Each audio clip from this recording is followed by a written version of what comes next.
conferindo. A gente estava falando... Ainda não tínhamos entrado na discussão do artigo, não, né? Confere? Confere, Lucas?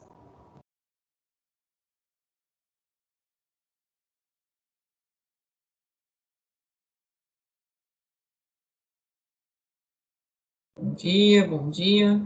Tá gravando já. Deixa eu só projetar nossa tela aqui para vocês. E aí a gente vai ver onde nós paramos.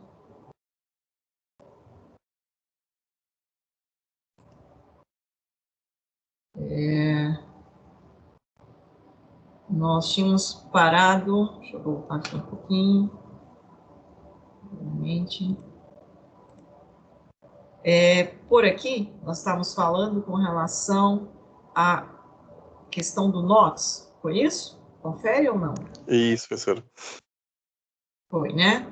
Então, nós falamos do ferro, tínhamos falado, então, o que era NOx, né? Que é uma carga real, uma carga aparente, que um determinado elemento, né, um átomo de determinado elemento possa adquirir quando ocorre, né, dependendo das espécies qual ele está ligado. No caso de ligação iônica, isso é muito tranquilo, porque é uma carga localizada. Mas no caso de ligação covalente, eu tenho que fazer a representação de Lewis e considerar, eu acho que eu tinha parado por aqui, né? Era mais ou menos isso aqui? Ou eu tinha já projetado essa tela aqui ou não?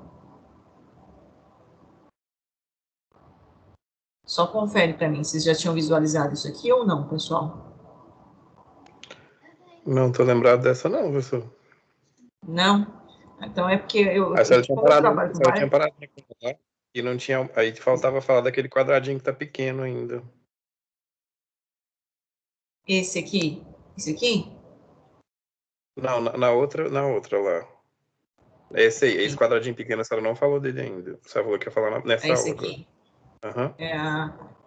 Então tá bom. Então é exatamente onde eu já tinha imaginado, não tinha parado. Às vezes eu estou me perdendo, porque uma turma termina diferente da outra, que eu trabalho, né, com 3 engenharias, então aí eu fico meio perdida. E a lousa sempre eu vou repetindo, entendeu? Eu vou colocando, agregando partes e vai indo, para a gente não perder a sequência. Bom, então é o seguinte, pessoal, retomando aqui, o conceito, então, né, de NOx está correlacionado com essa ideia, né, dessa carga localizada, ou real, no caso das ligações iônicas, que fica tranquilo, por exemplo, que é o cloreto de sódio, né, o cloro tem carga -1, porque ele ganha um elétron, e o sódio carga +1, porque perde um elétron. Então, a carga o NOx do sódio é um mais, o NOx do cloro nesse composto aqui é um menos.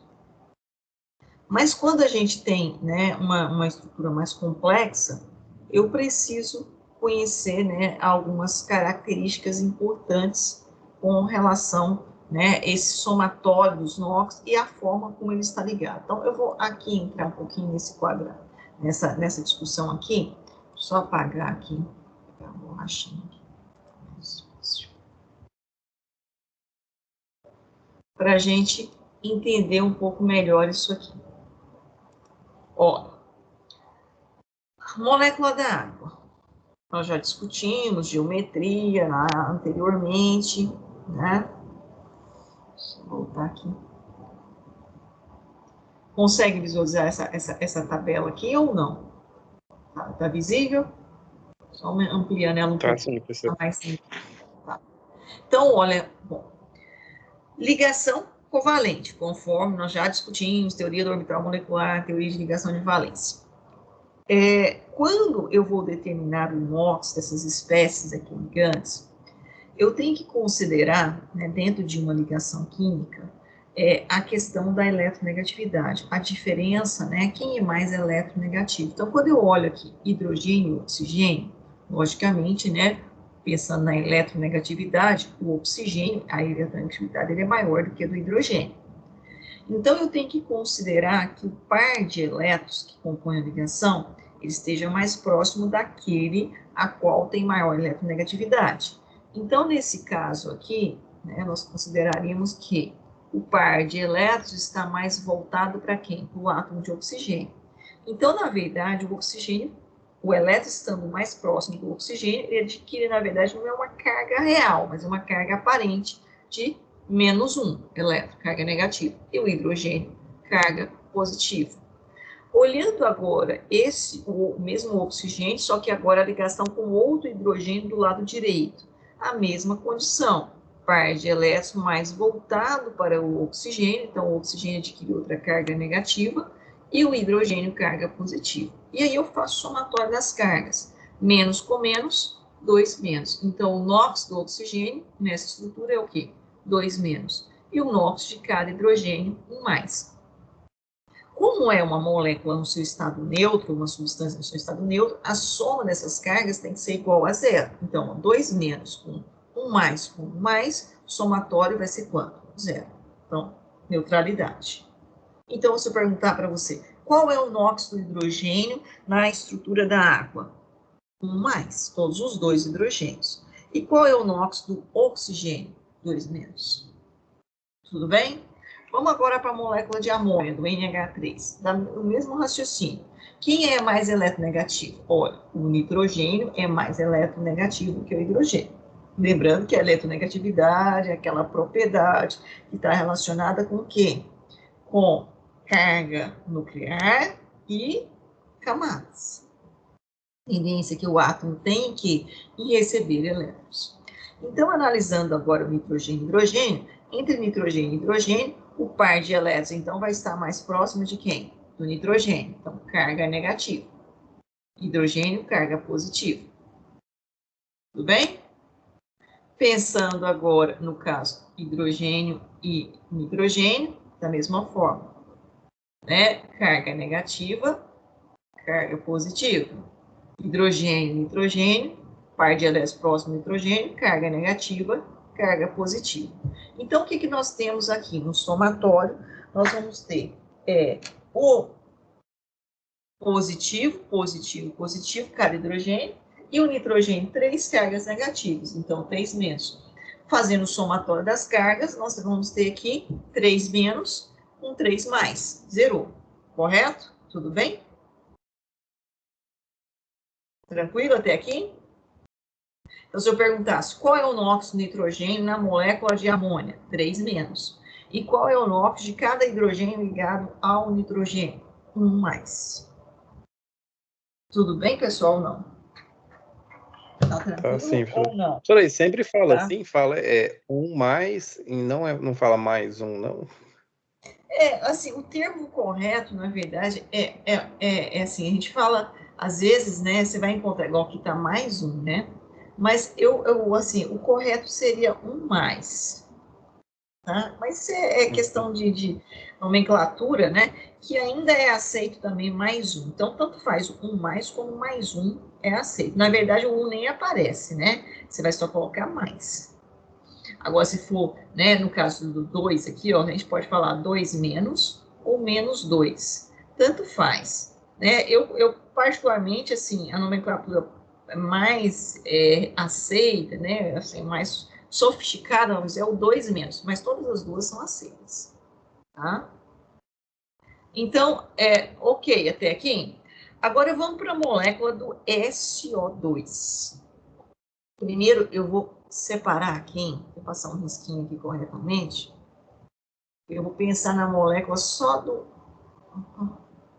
não consegui. Vou passar de outra cor. Vai dar certo. Isso. Só pensar no SO2, SO, primeiramente, certo? Depois eu penso no SO2. Vou pensar primeiro no SO. Bom, oxigênio e enxofre. Quem é mais eletronegativo? A gente até trouxe, né? Se você tem dúvida, vai lá na tabela e olha. Mas, né, o oxigênio é mais eletronegativo do que o enxofre. Ok. Então, isso significa que o oxigênio vai puxar o par de elétrons para ele. Certo? Então, na mesma raciocínio que nós fizemos nitrogênio, hidrogênio, oxigênio, hidrogênio, vamos fazer agora enxofre, oxigênio.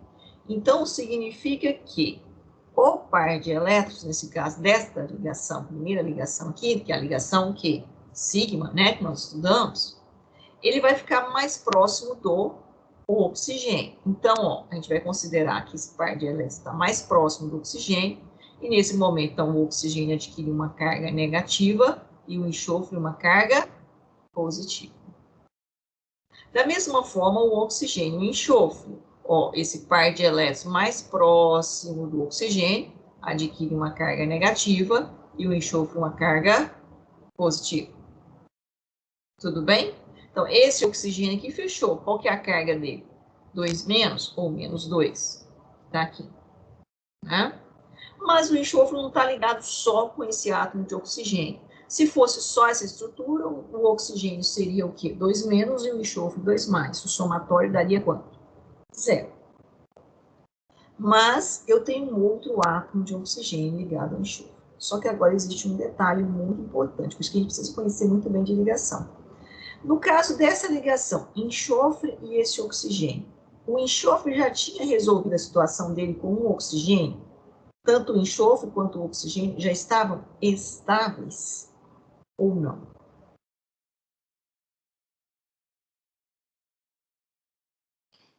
Tava, né? Já estava. Mas o enxofre pode ligar com o oxigênio? Pode. Que foi aquela forma que eu falei para vocês, que antigamente chamava ligação covalente dativa, mas que agora a gente entende que é uma ligação covalente. Porém, a origem dela é que é diferente, que o par de elétrons que está fazendo a ligação, esse par de elétrons, ele é totalmente de quem? Do enxofre. Ele não é do oxigênio, ele é do enxofre. Certo? Então, quando o enxofre e o oxigênio, né, ocorrer a ligação, sendo o par de elétrons totalmente do enxofre, o oxigênio não está entrando com elétrons, o que acontece aqui? Esse par de elétrons, como o oxigênio é mais eletronegativo do que o enxofre, esse par de elétrons ele vai ficar mais próximo de quem? Do oxigênio, certo? Ficando ele mais próximo do oxigênio, só que agora eles são 2 elétrons que o oxigênio está puxando para ele. Não é um só, como era o caso aqui, porque um era dele já, estava puxando o outro do enxofre. Agora não, ele está puxando os 2 elétrons. Se ele está puxando os 2 elétrons, ele adquire quantas cargas negativas? 2 menos. E o enxofre, saindo 2 elétrons dele, então ele adquire quantas cargas positivas? 2 cargas positivas. Então, agora, ó, qual que é a carga do enxofre? Mais. 4 mais. Então, ó, mais 4. E o oxigênio? 2 menos, 2 menos. No somatório, vai ser igual a quanto? 0. Então, novamente, deixa eu colocar no vermelho, parece que o vermelho fica melhor, né? Mais 4. Neutralidade total. Tudo bem aqui ou não? Alguém ficou com dúvida? Fazendo isso aqui passo a passo, porque isso é importante para depois, né, eu conseguir identificar isso, entender a origem desse NOx. Tem gente que estuda isso no ensino médio e não sabe o que é NOx, na verdade. Então, isso vem lá da forma estrutural de Lewis, das ligações. Por isso que a gente ficou batendo tanto tempo em ligações. Elas são fundamentais para toda essa compreensão. Tá claro isso? Tranquilo ou não? Tá aí. Tá indo? Uhum. Vamos agora no SO3. A gente passou pelo SO, que eu falei, depois foi para o SO2 e agora vamos para o SO3. Da mesma forma, ó, aquele raciocínio que nós tínhamos feito para o enxofre e oxigênio, só pensando no enxofre e oxigênio. A gente faz o mesmo raciocínio. Ó, um par de elétrons puxou menos mais. Puxou menos mais. Então, oxigênio 2 menos, o enxofre até aqui 2 mais, igual nós tínhamos feito anteriormente. Agora, enxofre e o oxigênio. Par de elétrons puxou, só que agora o par de elétrons é totalmente do enxofre.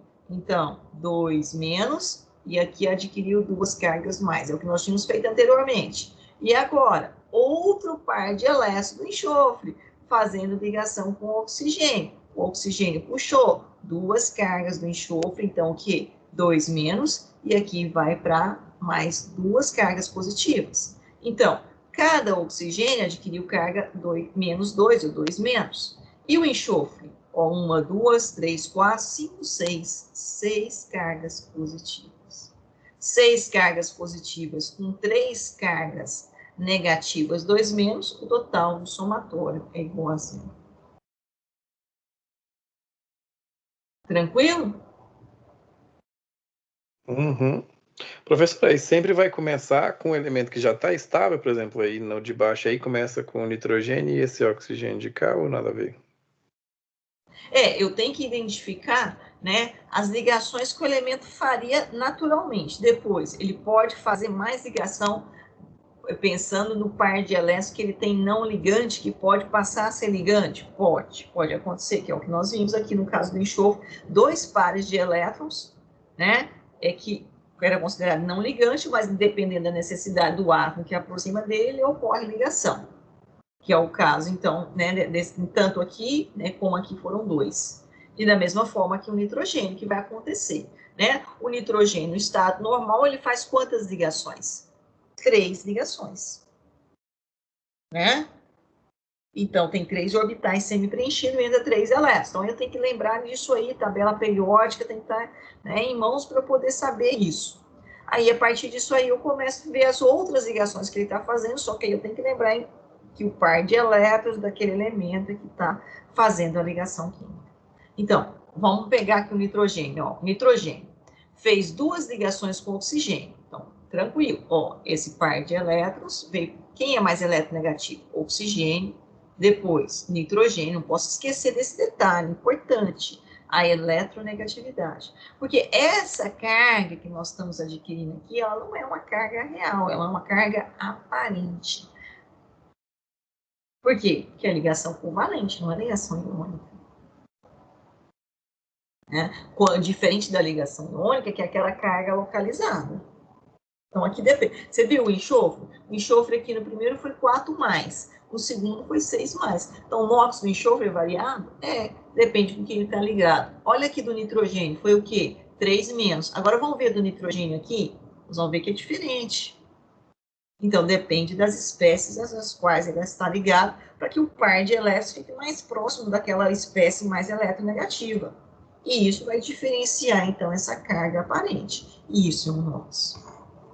Então, ó, nitrogênio e oxigênio. Então, oxigênio mais eletronegativo, o par de elétrons vem para o oxigênio. Então, carga negativa, carga positiva. Esse par de elétrons, da mesma forma, vem para o oxigênio, negativo, e aqui o quê? Positivo. O nitrogênio ainda faz uma terceira ligação. Faz com quem? Com o oxigênio, da mesma forma. Então, negativo, positivo. Então, esse oxigênio aqui adquiriu quantas cargas negativas? 2 cargas negativas, tá? Elas aqui. E esse? Ora, vem um par de elétrons para cá, negativo. Entre hidrogênio e oxigênio, oxigênio mais eletronegativo, carga negativa, 2 menos. E o hidrogênio? Positivo. Fechou. Até aqui, tudo bem? Então, o nosso nitrogênio adquiriu, né, uma carga aqui positiva, uma carga positiva e aqui outra carga positiva. Foram 3, né? Referente ao oxigênio, essa ligação com oxigênio, depois essa outra ligação com oxigênio e essa outra ligação com oxigênio. Então, 3 cargas positivas. E agora? O nitrogênio já fez todas as ligações dele, mas ele tinha aquele par de elétrons livre, não ligante. Aí tem o oxigênio, necessitando de elétrons. O que ele faz? Ele manda o par de elétrons para ele, faz aquele empréstimo, né, no sentido de atender ao oxigênio. Só que o oxigênio é mais eletronegativo. Puxa os 2 elétrons. Agora, os 2 elétrons, o oxigênio está puxando. Então, nessa ligação, nenhum elétron era do oxigênio. Então, se ele puxou 2, então é o quê? 2 menos. E aqui o nitrogênio adquire 2 cargas positivas. Então, aqui 2 menos, 2 menos, 2 menos. E quantas cargas positivas o nitrogênio? 1, 2, né? Aqui, ó. 1, 2, 3, 4, 5. 5 cargas positivas. Então, 5 mais, ou mais 5. Olha lá o NOx do nitrogênio. Qual que é o NOx do nitrogênio? Nessa estrutura do HNO3, né? NO3, que nada mais é do que o ácido nítrico, né, em meio aquoso, logicamente. É 5 mais. E no caso da amônia, é 3 menos. Olha a diferença, então. Tem um NOx variado dependendo com quem ele está ligado. Aqui o nitrogênio é mais eletronegativo e aqui é o oxigênio que é mais eletronegativo. Certo? Então, quando eu tenho uma estrutura que eu tenho, né, ligantes através de ligações covalentes, eu tenho que avaliar a questão da eletronegatividade para eu definir qual é essa carga que o átomo daquele determinado elemento químico vai adquirir quando ligado com aquele elemento específico. Sim ou não? Tá claro isso, pessoal? Compreendemos? Uhum. Professor, aí no caso essa daí não vai ser zerada, né? Igual as outras. Deixa eu ver aqui, por que não? 2 menos com 2 menos com 2 menos deu quanto? 6. Ó, 6 menos, Uhum. né? 5 O outro mais é com 1 positivo, tá mais, certo. né? Então tem o hidrogênio e o Uhum. oxigênio. O total tem que ser igual a zero. Eu só não vou ter essa somatória igual a zero se a estrutura, a molécula ou o composto tiver uma carga na estrutura final. Aí eu tenho que somatória tem que ser igual àquela carga. Mas se o meu composto em si for neutro, o somatório das cargas tem que ser neutro. Tem que se neutralizar. Beleza. Certo? Beleza? Então, vou voltar lá um pouquinho, aquilo que eu não tinha falado aqui, que era esse quadradinho, né? Que é exatamente essa estrutura aqui. Eu acho que não tinha mostrado o ferro, tinha? O cloro aqui? Explicado? Não sei se não tinha. Bom, mas Professor, vamos eu lá. acho que Vamos tinha. recordar Eu tinha aqui. até perguntado quem que era o Agente mais oxidante, agente negativo. redutor? Isso, aham. Tá, então tá claro aqui. O ferro saiu de 0 para ferro 3+, então ele sofreu o que? Oxidação ou redução? Oxidação. Oxidação. Então ele provoca a redução, ele é o agente redutor. E o cloro saiu de cloro 1+ para cloro 1-. Então ele sofreu o quê? Redução. Então ele é o agente o quê? Oxidante, ele que provoca a oxidação. Então, numa reação, eu tenho que ter sempre o que vai oxidar e o que vai reduzir. Um força o outro a acontecer. Uma acontece, né, não tem como acontecer uma isolada da outra. Eu preciso de ter as duas simultaneamente acontecendo. E o balanço do par de elétrons, o que sai tem que chegar, certo? Então, se eu perdi 3 elétrons, eu tenho que chegar a quantos elétrons? 3. Por isso que eu multipliquei a estrutura aqui por 3. Né? Porque 3 vezes menos 1, eu tenho quantos cloros aqui? Só 1. Então, eu tenho que multiplicar o 3 por 1, vai dar 3 cloro. 3 cloro, cada cloro recebendo 1 elétron vai dar um total de quanto? 3 elétrons. E cada ferro doando 3 elétrons, eu vou ter que chegar a 3 elétrons. Por isso, esse 3 multiplicado a estrutura do cloreto de sódio. Tudo bem? E, Sim. logicamente, se eu tenho 3 cloro aqui, eu tenho que ter esse partido de quanto no meu reagente? 3 cloro. Por isso que eu multiplico aqui por 3, para eu fazer o balanço da equação. Né? Tem equações que a gente não consegue fazer no olhômetro, a gente tem que puxar aquele ramal, né, de oxidação, redução, e aí fazer a inversão. A inversão é no sentido exatamente isso, porque o que está saindo tem que estar o quê? Chegando. Certo? Tudo bem? Lembraram disso? Tranquilo? Uhum. Então, Sim. vamos lá. Vamos seguir aqui. Aqui é exatamente o que eu acabei de mostrar para vocês. Então, né, que é a questão da eletronegatividade, já acabei de mostrar que está na sequência errada. Nós falamos, então, que se uma reação tá, né, uma parte está sofrendo oxidação, eu tenho que ter alguém que esteja sofrendo redução. Isso aqui também já tinha falado ou não?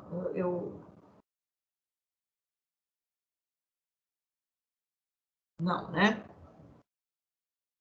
Vou Não, só esse não. ampliar. Só ampliando aqui um pouquinho.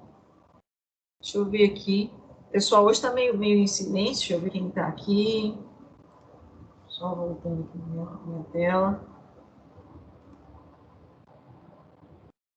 Quem está falando comigo aí é o nosso amigo Lucas. É o Lucas Jonas, isso. Lucas, né? Vai, cadê o Matheus? Sumiu? Cadê o pessoal? Bom dia, bom dia. Bom dia, pessoal, tudo bem? Bom, bom dia. Tudo tranquilo com os senhores? Só conferir, nós marcamos uma aula extra para amanhã, não é isso? E isso às 7, né? E às 7, não vou esquecer não, já anotei aqui, por isso que eu estou confirmando. Esse dia eu esqueci, não sei se foi com a turma de vocês que eu esqueci. Não, foi não. Não, estou meio esclerosada já, gente, mas vamos lá. Bom, vou pedir o Lucas para ler esse pedacinho aqui para nós. Porém, e até oxidação espontânea. Isso é muito importante para a gente entender o funcionamento de uma pilha, que é o que nós queremos trabalhar. Não, beleza. Porém, quando uma lâmina de cobre é mergulhada em uma solução aquosa de sulfato de zinco, não se observa nenhuma evidência de reação química. O mesmo acontece com lâminas de ouro, prata e alguns outros metais. Nesse caso, diz-se que nessas condições o zinco é mais reativo que o cobre ou que o cobre é menos reativo que o zinco. Contudo, na reação apresentada no tema 1, ao mergulhar uma placa de cobre numa solução de nitrato de prata, nota-se que o cobre é oxidado. Esses resultados permitem interferir que há uma ordem de reatividade entre os metais. Assim, dependendo da combinação de dois metais, pode ou não haver reação química de oxirredução espontânea. Tá, então, nós tínhamos mostrado lá anteriormente, senhores, né, na outra aula, que tínhamos chegado a essa conclusão aqui. Não foi isso aqui? Nós colocamos o cobre, uma solução de nitrato de prata, e nós observamos que, né, a prata oxidou e o cobre reduziu. Ocorreu uma reação de oxidação-redução. Mostramos isso aqui. Agora ele está dizendo, né, nesse texto aqui que a gente colocou, que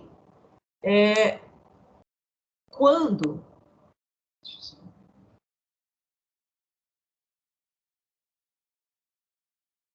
a gente colocou, né, no caso aqui, uma solução aquosa de sulfato de cobre, certo? Solução aquosa de sulfato de cobre, e colocamos aqui uma lâmina ou uma chapa de zinco, né? O que aconteceu aqui após alguns minutos, né? Ocorreu um depósito de cobre metálico na placa e a solução, né, de zinco, ocorreu uma corrosão aqui no caso do zinco. Bom, mas isso nem sempre, né? Algumas reações, alguns elementos, aí ele citou quais são os elementos aqui, deixa eu só ampliar isso aqui. Abaixo aqui fica ruim. Porém, se a gente fizesse uma inversão, né, uma lâmina de cobre em vez de zinco mergulhada numa solução aquosa de sulfato, né, de zinco, a gente não ia observar essa reação. E aí ele vem discutindo, então, que dependendo dos metais que nós temos em contato, pode ocorrer uma reação de oxidação. Dependendo dos metais que nós temos em contato, isso não acontece. Ou seja, nós podemos ter uma reação de oxidação espontânea, aquela onde alguém oxida e alguém reduz, naturalmente. Lógico que eu preciso ter condições para que isso aconteça. Qual que é a condição principal para que isso aconteça? Elas têm que estar em contato. Então, eu tenho que ter um meio reacional. O que seria esse meio reacional? É aquilo que nós chamamos de solução eletrolítica. Esse é o meio reacional, onde tem condições de ter o quê? O fluxo de elétrons. Se eu não tiver isso, não acontece. Ou seja, eu tenho lá a prata e eu tenho lá o cobre, mas não estão em contato, estão isolados. Vai sofrer oxidação-redução? Não, não vai sofrer oxidação-redução. Eu preciso ter a condição para que eu tenha o fluxo de elétrons. Mas mesmo dependendo do metal, eu tendo a condição para ter o fluxo de elétrons, ele não ocorre a reação de oxidação-redução espontânea. Por que não?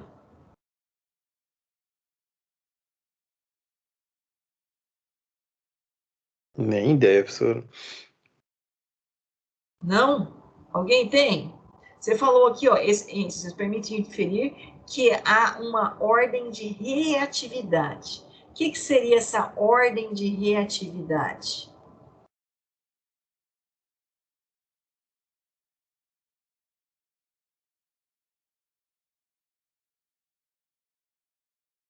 Alguém sabe me dizer o que seria essa ordem de reatividade? Tem a ver com a eletronegatividade? Tem a ver com essa possibilidade de eu liberar elétrons e receber elétrons, com essa reatividade. Essa é a ordem de reatividade do elemento. É o seu potencial em liberação ou recepção de elétrons. E isso, né, a gente tem como calcular, mensurar experimentalmente. E é isso que foi realizado. Então, Lucas, foi o Lucas, né? Lê mais esse pedacinho aqui para nós, só para a gente fechar a ideia, por favor. A fim de conseguir. A fim de conseguir comparar qualitativa e quantitativamente as espécies químicas, desenvolveu-se uma escala de potências padrão de redução, que representa a tendência que uma espécie química tem em ganhar elétrons por meio de uma reação de redução ou a medida da capacidade de uma espécie química em agir como agente oxidante. Esse potencial é chamado padrão quando medido em condições definidas com 20 graus Celsius, 1 bar e concentrações das espécies químicas em soluções iguais a 1 mol por litro, né? Então, nós temos, então, né, uma forma de determinar, né, a tendência da espécie química em ganhar elétrons. Quando eu ganho elétrons, eu sofro redução ou oxidação? Oxidação. Não, ganhar elétrons. Estou ganhando elétrons. Redução. Redução, é a minha capacidade de reduzir. Certo? A espécie química qual que é? Ou eu posso medir a capacidade dela em reduzir, e quando ela reduz, ela provoca alguém a sofrer o quê? Oxidação. Então, eu posso medir também a capacidade dela em agir como agente oxidante, provocar alguém a oxidar. Tudo isso foi definido como potencial padrão de redução, né? E é representado, sim, por esse Ezinho com esse zerinho, né? E embaixo escrito o quê? Redução. Então, esse é potencial padrão de redução. Então, cada espécie química, né, tem o seu potencial padrão de redução, que foi mensurado. Mas como foi mensurado isso? Assim. Deixa eu apagar aqui. Isso aqui já foi, mas vamos lá de novo. Foi calculado, né, através, né, de um experimento onde foi utilizado o hidrogênio, o gás hidrogênio e um fio de platina. E a gente vai explicar já por quê, como que foi montado isso e qual o objetivo de se montar um sistema dessa forma. Lucas, essa escala, então você vai ler aqui para nós, só esse pedacinho aqui. Beleza. Por favor, eu estou te explorando. Não tem problema não. Essa escala de potenciais padrão de redução tem como referência o eletrodo padrão de hidrogênio, que, por convenção, tem valor de potencial de redução igual a zero. O eletrodo padrão de hidrogênio consiste em uma placa de platina, metal pouco reativo que funciona como eletrodo inerte, imersa em um recipiente com uma solução ácida, conforme ilustra a imagem a seguir. Então, foi construído um eletrodo, certo? O que é esse eletrodo? Esse eletrodo nada mais do que um fiozinho de platina, tá aqui, ó, fio de platina, tá vendo? Por que utilizou-se a platina? Qual o objetivo de usar esse material? Deixa eu só voltar aqui um pouquinho. Coloquei isso aqui para vocês, deixa eu ver se eu coloquei. Se eu não coloquei, eu vou ter que colocar. Coloquei. Lembra coloquei aqui, reatividade dos metais? Uhum. E aonde estava a platina? Próxima aqui ao ouro, né? Que é considerado que metais nobres. O que significa essa questão de metais nobres? É a dificuldade que nós temos em quê? Em retirar elétrons ou doar elétrons para esses elementos. Ou seja, eles estão na condição já o quê? Próxima da estabilidade. Por isso, né, um material que você tem uma liga que contém ouro, o seu anelzinho aí de ouro, um colarzinho de ouro, dura anos e anos, não é isso? Ele tem uma alta estabilidade, uma baixa energia. Então, são pouco que reativos. Por isso, foi utilizado lá na confecção daquele eletrodo padrão de hidrogênio, um fiozinho de platina. Certo? Por causa da sua estabilidade, né? Por ser inerte. Ou seja, dificilmente ele reage. Tem condições que ele vai reagir? Vai. Falar, nunca reage? Não. Se eu falar assim para você, o ouro não sofre corrosão? Sofre. Faz uma mistura de água régia, que é uma mistura de, né, uma solução que a gente fala água régia, que é uma mistura de ácido nítrico com ácido clorídrico. Coloca seu anelzinho de ouro. Daqui a pouco você vai olhar lá, não tem ouro nenhum mais, né, metálico, passou para a forma iônica.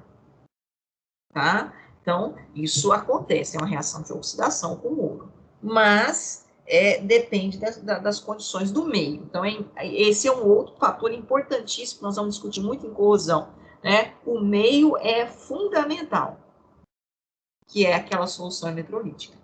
Então, o eletrodo de hidrogênio é basicamente isso. Ele coloca aqui, né, a platina, fio de platina, e ele coloca uma solução contendo o quê? Prótons H+, aquoso, na concentração de 1 mol por litro. E ele mensura exatamente duas reações. Se eu tenho alguém que está oxidando, eu tenho que ter alguém que está o quê? Reduzindo. Então, eu tenho a semi-reação, que nós chamamos de oxidação, e a semi-reação de redução. O que seria a semi-reação de oxidação? É o gás hidrogênio ocorrendo o que com o gás hidrogênio? Lembra do gás hidrogênio? É o hidrogênio ligado a hidrogênio. Ligação covalente. O que pode acontecer aqui? Um hidrogênio desse ocorrer aquela... professora, você não falou que quando os dois átomos ligantes são iguais, ou seja, do mesmo elemento químico, não há diferença de eletronegatividade. Não, não há diferença de eletronegatividade. Mas esse par de elétrons, ele fica mais próximo de quem? Do hidrogênio da esquerda ou do hidrogênio da direita?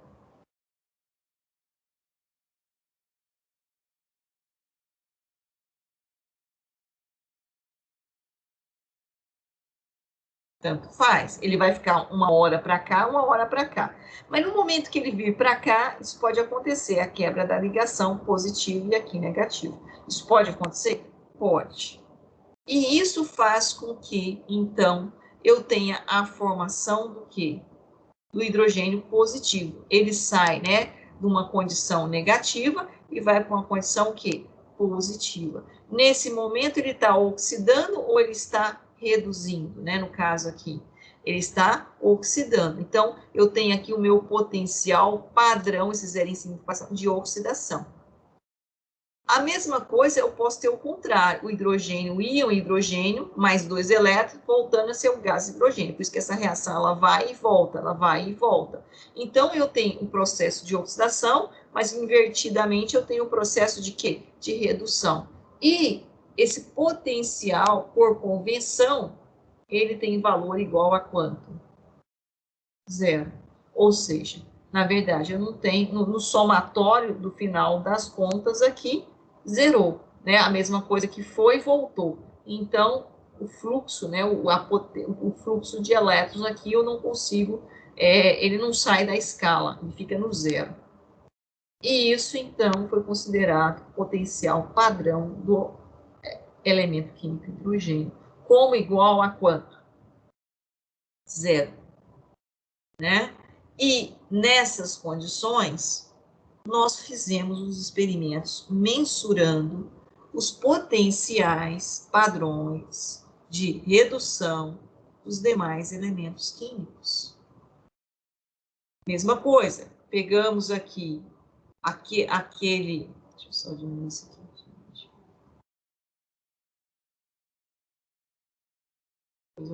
aqui. Pegamos aquele eletrodo de hidrogênio e agora pegamos uma plaquinha de quem? De cobre.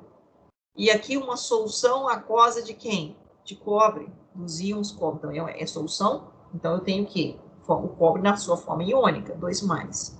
E aqui uma membrana porosa. E mensurou, então, né, um voltímetro, e mensurou qual seria o potencial que eu conseguiria, né, no voltímetro aqui. Deu quanto? 0,340 volts. Então, o que significa isso? A mesma coisa fez, então, para o cobre, isso aqui é cobre. O mesmo procedimento fez para o zinco. Qual que é o potencial do zinco aqui? Então, o zinco sólido, forma metálica, NOx igual a 0, e o zinco na forma iônica, 2+, aquosa, na concentração de 1 mol por litro. E mensurou a partir do hidrogênio, potencial 0, 1 mol por litro, membrana porosa, voltímetro, e mensurou, deu quanto? Menos 0,763 volts. Isso é experimental. Eu faço isso no laboratório. A gente pode montar isso no laboratório e mensurar. Bom, então eu tenho aqui a reação, no caso, né? Como que seria a reação no caso do experimento A, que nós acabamos de mostrar para vocês? Foi quem? Hidrogênio e cobre. Tudo bem, pessoal? Hidrogênio sofrendo o quê? Oxidação, e o cobre saindo da condição de cobre iônico e indo para a condição de cobre o quê? Metálico. 2+, envolvendo aqui 2 elétrons. Não é isso? Tá certo ou não, pessoal? 2+ para cobre 0 sofreu oxidação ou redução? Oxidação, senhor. Não, aí saiu do 2+ para 0. Redução. Né? Por isso que a gente colocou aqui uma semi-reação de redução. Certo? Então, aqui está sofrendo redução.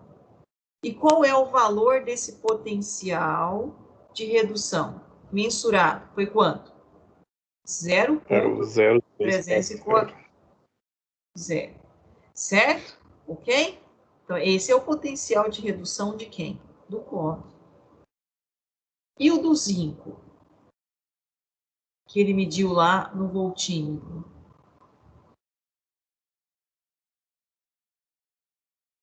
Quando ele mensurou o zinco saiu da condição de zinco 0 e passou para a solução, mais 2 elétrons. De 0 para 2 elétrons, ele está sofrendo oxidação ou redução? Oxidação. Oxidação. E, nesse caso, o hidrogênio vai ter que estar sofrendo o contrário, redução. Então, qual que é a diferença dessa equação aqui para a anterior? Na anterior, o hidrogênio sofreu o quê? Oxidação. E nessa, o hidrogênio sofreu o quê? Redução. Mas o potencial dele, tanto de oxidação quanto de redução, é quanto?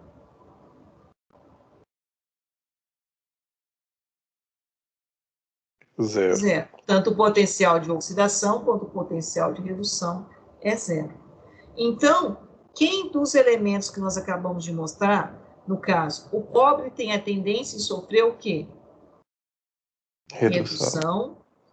E o zinco tem a tendência em sofrer o quê? Então, oxidação. Oxidação. Então, se eu colocar o zinco com cobre, eu vou ter um potencial, o cobre vai sofrer o quê? Redução, e o zinco vai sofrer o quê?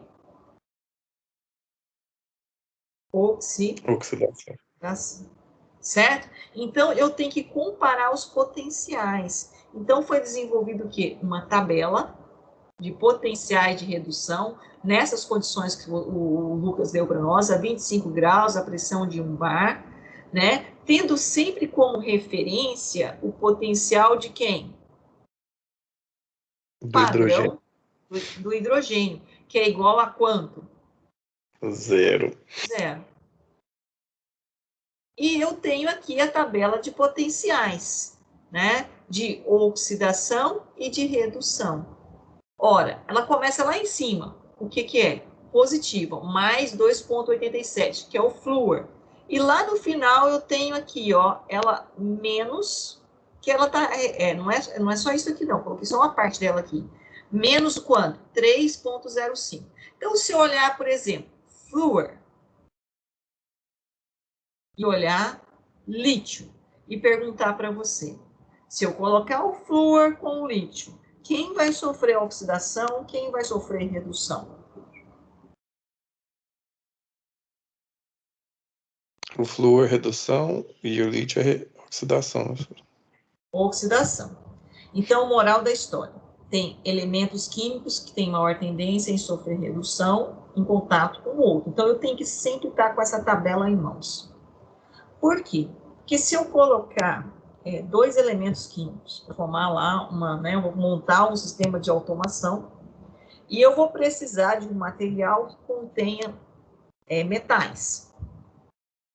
Se eu pegar esses dois metais que tenham potenciais de oxidação, de redução padrão distante, eu vou ter problema ou não? Por exemplo, pegar lá um material que eu vou ter, vamos pensar aqui, ouro, manganês, vamos pensar prata. Peguei a prata, na minha liga lá, tenho prata e eu tenho sódio, que vai estar em contato, prata e sódio.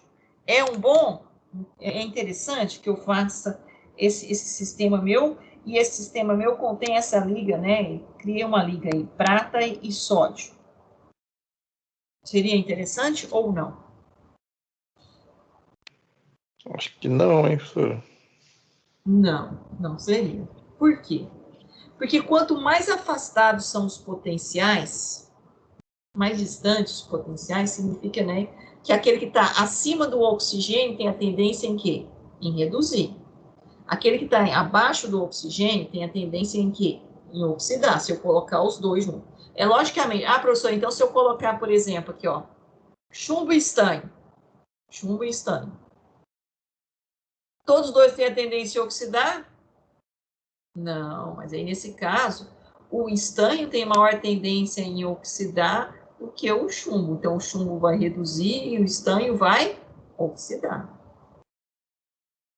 Certo? Quanto maior o potencial de redução, maior a tendência em reduzir.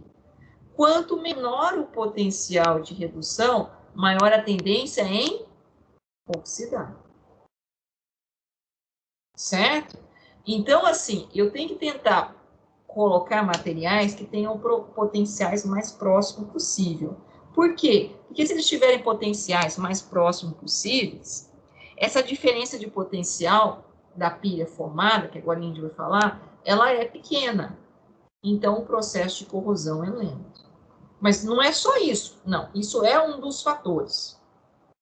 Tá claro isso ou não, pessoal? Vou pular aqui agora, vou passar aqui. É o que nós tínhamos colocado aqui para vocês. Inicialmente, eu estava explicando, né? Uma solução de zinco com cobre, né?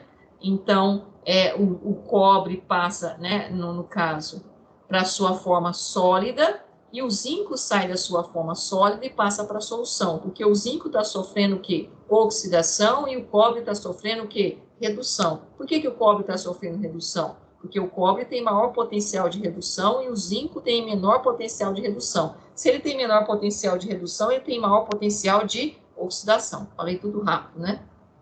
Mas baseado naquilo ali que eu acabei de mostrar para vocês. Então, eu tenho uma formação de uma pilha. Se eu tiver zinco e cobre, eu formo uma pilha, um processo espontâneo. Né? Logicamente que eu tenho que ter as condições para que isso aconteça. né? Aqui está a reação que eu acabei de falar, ó. O zinco saindo da condição de zinco 0 e para essa condição de zinco 2+. Então, ele está sofrendo o quê? Oxidação. E o cobre saindo da condição de cobre 2+, e indo para a condição de cobre 0. Por quê? Está sofrendo o quê? Redução. Por que o cobre sofre redução? Porque ele tem maior potencial de redução. Por que o zinco sofre oxidação? Porque ele tem menor potencial de redução. Então, logicamente, o contrário. Ele tem maior potencial de oxidação em relação ao cobre. Tá claro isso ou não, pessoal? Tá, sim. Às vezes eu só confundo oxidação com redução, mas tá claro. Certo? Oxidar, você tem que sempre pensar assim, oxidar é dar elétrons. Oxidar, dar elétrons. E quando eu dou o elétron, eu aumento o NOx. Olha lá o zinco. De 0, o NOx dele passou para quanto? 2+. Certo? E quando eu sofro oxidação, ou seja, aumento o NOx, dou o elétron, eu forço alguém a sofrer redução. Então, eu sou um agente redutor. Esses termos têm que ser assim, ó, naturalmente já, igual feijão com arroz para vocês. A mesma coisa, ó, o cobre saiu de cobre 2+, passou para cobre 0. Então, ele sofreu o quê? Redução, né? E o que aconteceu com o NOx dele? O NOx dele diminuiu. Porque ele está o quê? Ganhando elétrons. Quando eu reduzo, eu estou recebendo elétrons. Quando eu oxido, eu estou doando elétrons. E se eu estou saindo, né, de 2+ para 0, estou o quê? Diminuindo o meu NOx. Contrário, de 0 para 2+, estou aumentando o meu NOx. Então, eu estou oxidando. Diminuindo o meu NOx, eu estou reduzindo. E se eu estou sofrendo redução, eu estou causando a oxidação em alguém. Então, se eu estou causando, eu sou o agente. Então, eu sou o agente oxidante. Se eu reduzo, eu sou o agente oxidante. Se eu oxido, eu sou o agente redutor. Tudo bem? Com relação a esses termos? Bom, isso né, são duas reações simultâneas. Cada uma eu chamo de semi-reação. Juntando as duas, eu tenho uma reação de óxido-redução, uma reação de oxidação-redução, e nessas condições de transferência de elétrons, espontaneamente, naturalmente, tendo uma solução eletrolítica, eu tenho uma pilha. Então, é um processo espontâneo, onde eu tenho, então, né, a formação de uma pilha. Essa é um processo de corrosão? É um processo de corrosão, porque eu tenho uma degradação de um material, aquilo que eu tinha mostrado para vocês. E uma pilha nada mais é do que a conversão de energia química em energia elétrica, né? Na pilha acontece então, uma reação de óxido, redução espontânea, que eu acabei de mostrar para você. Essa espontaneidade está relacionada com os potenciais, porque eu tenho um potencial, né, de redução maior e um potencial de redução menor. O que tiver maior potencial de redução, ocorre o quê? Maior potencial de redução, ocorre o quê com aquele elemento químico? Redução. Menor potencial de redução, então acontece com ele o contrário, acontece o quê? Oxidação. Mas eu sempre tenho que ter a comparação entre os dois elementos, os dois potenciais. E quando é que eu vou evitar a formação de uma pilha mais intensa, ou seja, no sentido de ter uma maior corrosão? Eu vou ter que aproximar esses potenciais. Quanto mais próximo essa liga metálica, ou esse material que vai estar em contato, constituída de elementos que têm potenciais mais próximos um do outro, melhor. Mais afastados, pior. Porque eu vou ter um maior potencial. Se eu tenho um maior potencial, uma maior diferença de potencial, se eu tenho uma maior diferença de potencial, isso vai fazer com que o fluxo de elétrons seja mais intenso. Se o fluxo de elétrons seja mais intenso, eu tenho uma maior corrosão, um processo mais acelerado. Sim ou não, pessoal? Sim. Então, foi isso aqui que é exatamente nessa pilha que eu já tinha mostrado para vocês, né? Eu tenho que ter sempre contato para que eu tenha essa condição para ocorrer a reação. Isso aqui eu já tinha falado, isso aqui é o mesmo processo que a gente acabou de falar ali, eu só estou repetindo, na verdade, coloquei aqui para mostrar semi-reações, mas aqui sim eu preciso. Eu vou ampliar aqui só um minutinho.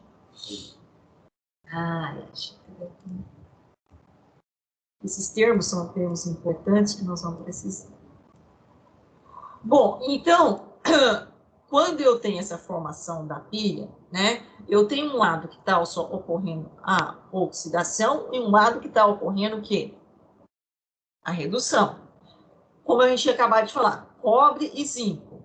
O zinco vai ocorrer o quê? A oxidação. E no cobre, né, se eu tiver dois eletrodos, um de zinco e um de cobre, e tiver, então, a condição de fluxo de elétrons.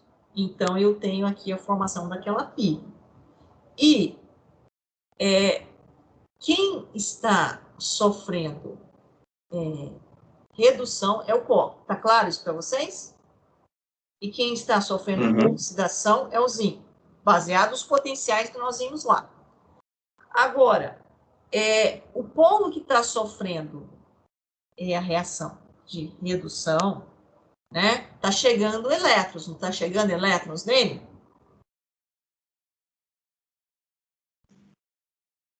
Ele não está recebendo elétrons, não é redução? Então, ele tem que ter características o quê? Positivas. Está chegando elétrons? E, logicamente, aonde está saindo elétrons tem características o quê? Não está saindo elétrons? Elétrons são cargas negativas? Características negativas. Então, o polo que está sofrendo a oxidação, eu chamo de ânodo, região anódica, o ânodo. E o polo que está sofrendo redução, está chegando elétron, eu chamo de cátodo, região catódica, está catando elétrons, cátodo. Então, chegando elétrons, então tem que ter características positivas, por isso eu chamo de cátodo. E saindo elétrons, eu tenho que ter características o quê? Negativas, por isso eu chamo de ânodo. Então, numa pilha, eu tenho o ânodo e eu tenho o quê? O cátodo. No cátodo está sofrendo o quê? A reação de redução. E no ânodo está sofrendo a reação de oxidação. Então, o ânodo negativo e o cátodo positivo, aonde chegam os elétrons. Agora, se eu perguntasse para você, tem aqui o zinco e tem aqui o cobre. Quem está sofrendo corrosão? É o zinco ou é o cobre? O zinco, né? O zinco. Então, a massa do zinco está tendo está diminuindo a massa do zinco ou está aumentando a massa do zinco? Diminuindo. Diminuindo a massa do zinco. E a massa do cobre, a barra de cobre, aumenta de massa. Eu tenho um depósito de massa aqui. Certo? Então, eu tenho aí um processo de uma pilha. Alguém perde massa e alguém recebe massa. Não tem na natureza, nada se cria, nada se perde, tudo se transforma. Onde no ânodo acontece o quê? A corrosão. E no cátodo ocorre o quê? O depósito de massa. Então, a região anódica é onde eu tenho problema. Então, num processo de corrosão, eu tenho que descobrir quem é o ânodo, quem é o cátodo, aonde formou a pilha aqui, quem está sofrendo oxidação e quem está sofrendo redução. Então, quem sofre oxidação é a região que? Anódica. Quem sofre redução é a região catódica, é onde chegam os elétrons. Esses termos são importantes, é preciso entender isso. Tá claro isso? Uma pilha tradicional no funcionamento é esse. Então, a corrosão, ela acontece na região que? Anódica.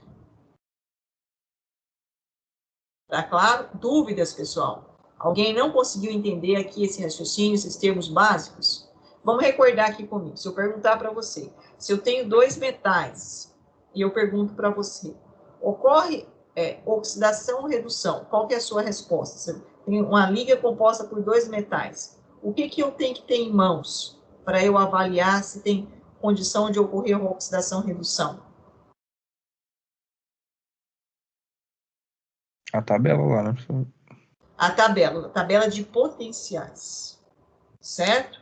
Essa tabela de potenciais padrão de redução, que foram calculados baseado no potencial padrão de oxidação e redução, que foi convencionado como zero. A partir disso, calculou-se os demais, né? Aquele eletrodo padrão de platina com gás hidrogênio.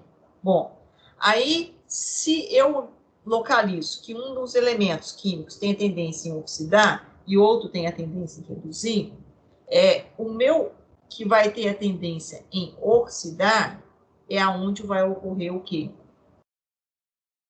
O depósito de massa ou a perda de massa?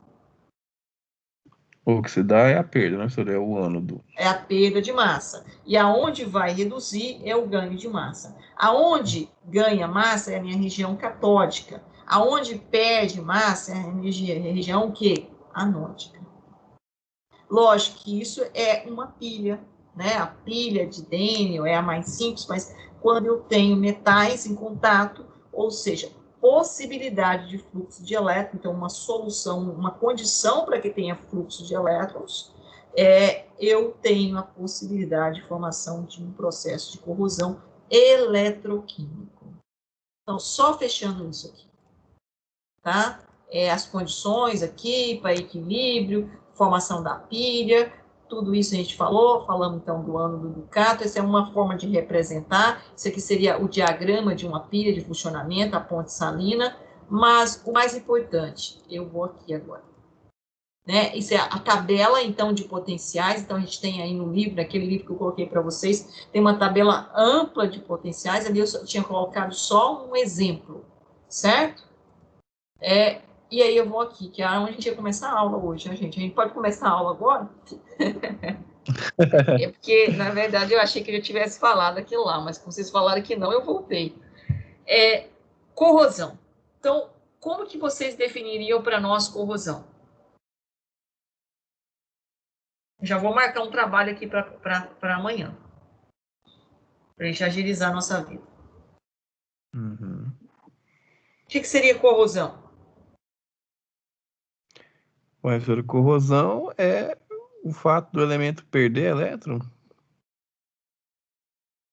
Ou não? Você definiria isso? Corrosão é a perda de elétrons? E a degradação dele, né, no caso. Não sei. Quem mais tem uma outra opinião sobre isso?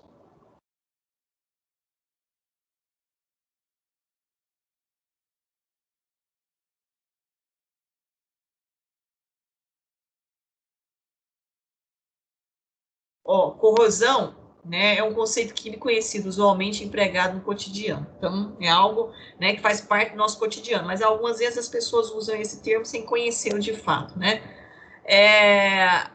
Normalmente, como você acabou de falar, a gente está associado aqui a metais, né?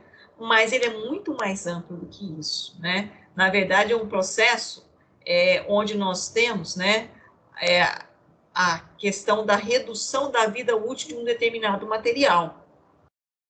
E isso pode estar associado a diversos tipos de substâncias, não só metálicas, certo?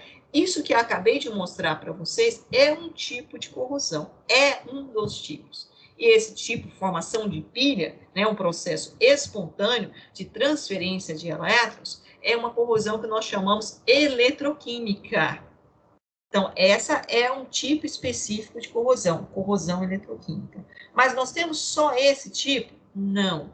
Nós temos a corrosão também, né? Então, essa que eu acabei de mostrar para vocês, né, que é o processo de oxidação e o processo de redução, né? É um tipo de corrosão chamada corrosão eletroquímica, que envolve o quê? Nada mais do que uma área anódica e uma área o quê? Catódica, onde alguém oxida e alguém reduz. Agora, nós temos também uma corrosão eletrolítica e temos uma corrosão, deixa eu só puxar um negócio aqui, só um minutinho.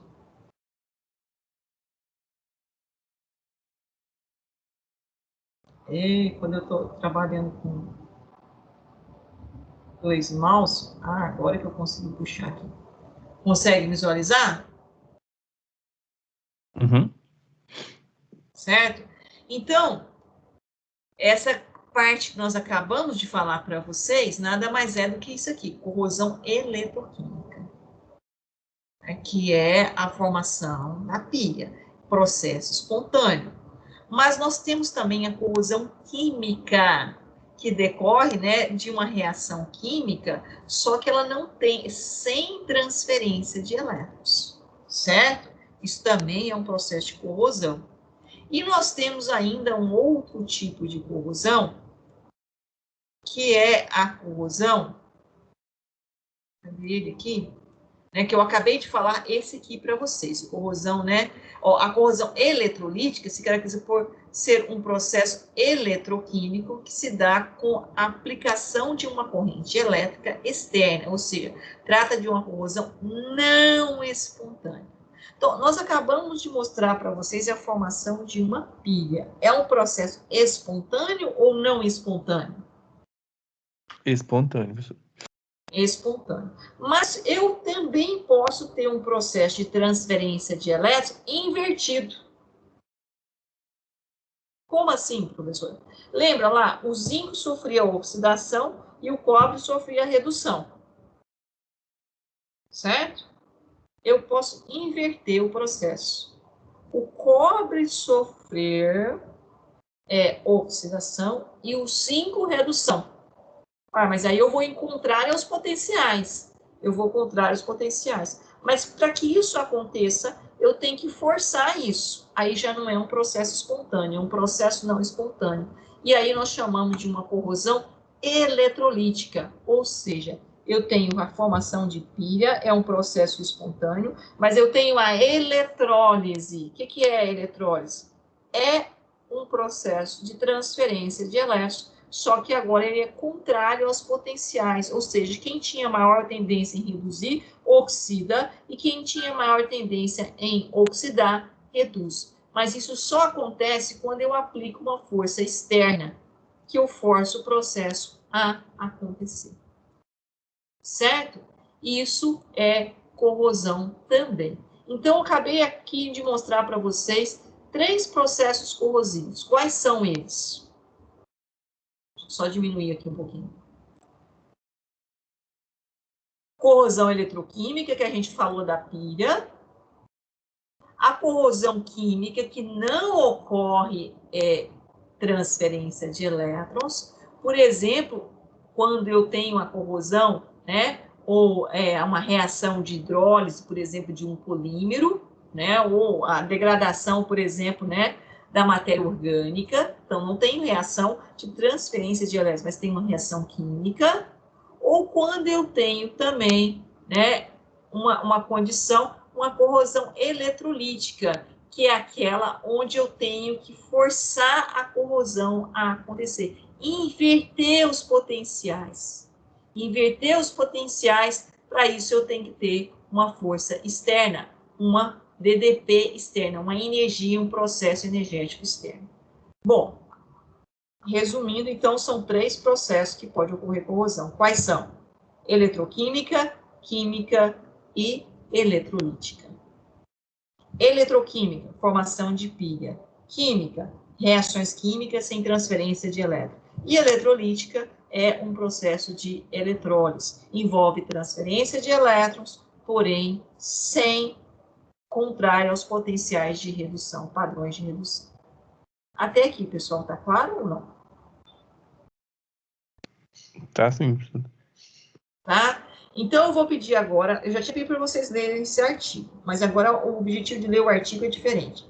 Eu quero que vocês leiam o artigo para amanhã, e amanhã a gente vai discutir com mais detalhe, né? Hoje a gente falou da formação da pilha, amanhã a gente vai falar da corrosão química, e nós vamos falar da corrosão eletrolítica.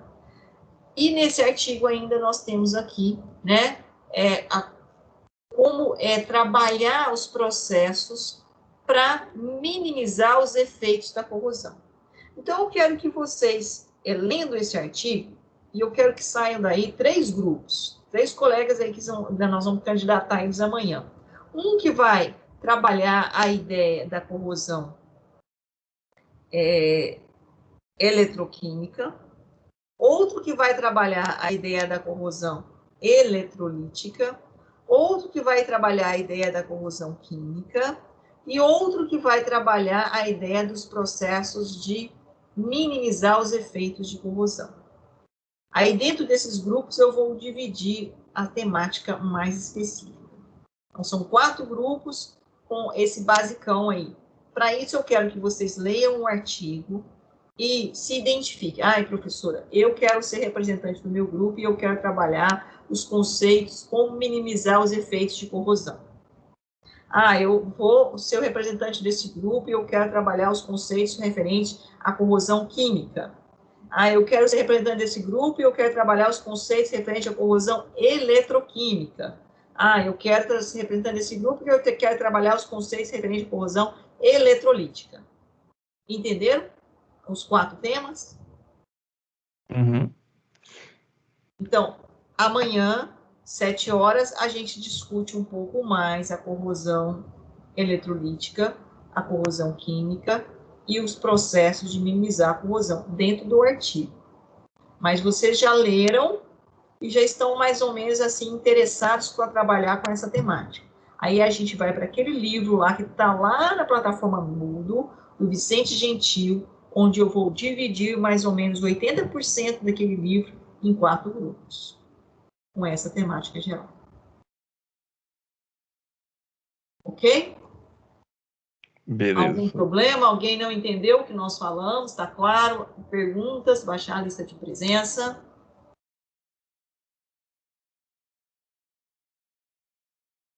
Posso parar a gravação, pessoal? Pode, censura. Aí só uma dúvida na questão dos grupos, professor. Aí a gente vai fazer os 4 grupos hoje e amanhã falar para a senhora o que cada um tem interesse em fazer. Não, assim, vocês já vão pensando e ler o artigo. Aí amanhã eu vou explicar com mais detalhes os outros conceitos, que hoje a gente falou mais, né, da corrosão espontânea. Tá? Voltando àqueles conceitos de inox, que é importante e tal. Aí amanhã a gente fala com mais detalhe desses outros 3 processos. E aí sim vocês definem aí. Aí a gente vai dar um tempinho para vocês fazerem essa reflexão, já vai amadurecendo de hoje para amanhã, ler o artigo. Aí a gente define. Aí eu vou pegar lá, vamos supor que eu fecho aqui e falar, então, quem quer ser o representante? Primeiro a gente vai por democracia. Para explicar um pouco melhor a corrosão, os efeitos, como minimizar os efeitos da corrosão. Aí vamos supor que o João Pedro fala, eu quero ser o representante desse grupo. Aí vamos supor que o Gregório, o Gleison, o Felipe, a Eduarda quer entrar nesse grupo. Logicamente que a gente tem que ver quantos alunos nós temos, baixar a lista de presença, né? E voltando aqui, quantos alunos nós temos no total. Hoje nós estamos com 18 alunos, certo? Eu não sei se essa turma só tem 18 alunos, que aí eu vou tentar dividir. 4 grupos, né? Normalmente ele vai ter pelo menos 4 integrantes no mínimo, né? Tem que colocar um mínimo aí, né? De alunos daquele grupo. Aí não vai dar totalmente homogêneo os grupos, mas a gente coloca um mínimo de alunos e um máximo também por grupo. Entendeu? Beleza. Aí vocês se candidatam para aquela temática e tem um representante. Então, aquele representante vai coordenar. E aí, na semana que vem, a gente começa as discussões, que são prolongadas. Hein? Na verdade, confere para mim. Então, essa semana a gente tem aula amanhã. Isso. Aí, como a gente tinha combinado, aí na outra semana a gente tem aula na quarta e na quinta de novo. E na outra semana tem aula no sábado, repondo a quarta. É isso? Confere? Então, semana que vem a gente tem 3 dias. Então, a gente prolonga isso, que é exatamente isso que a gente precisa para poder.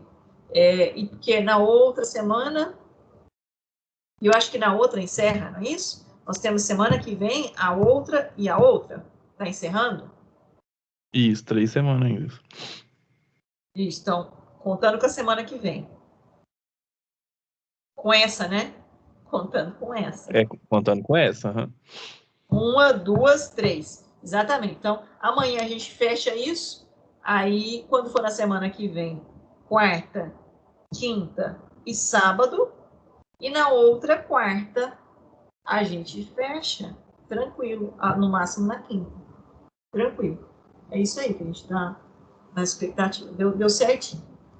Parando então a nossa gravação, pessoal. Parando a gravação, vocês estão liberados por hoje. Só peguei um tempinho, só 15 minutos.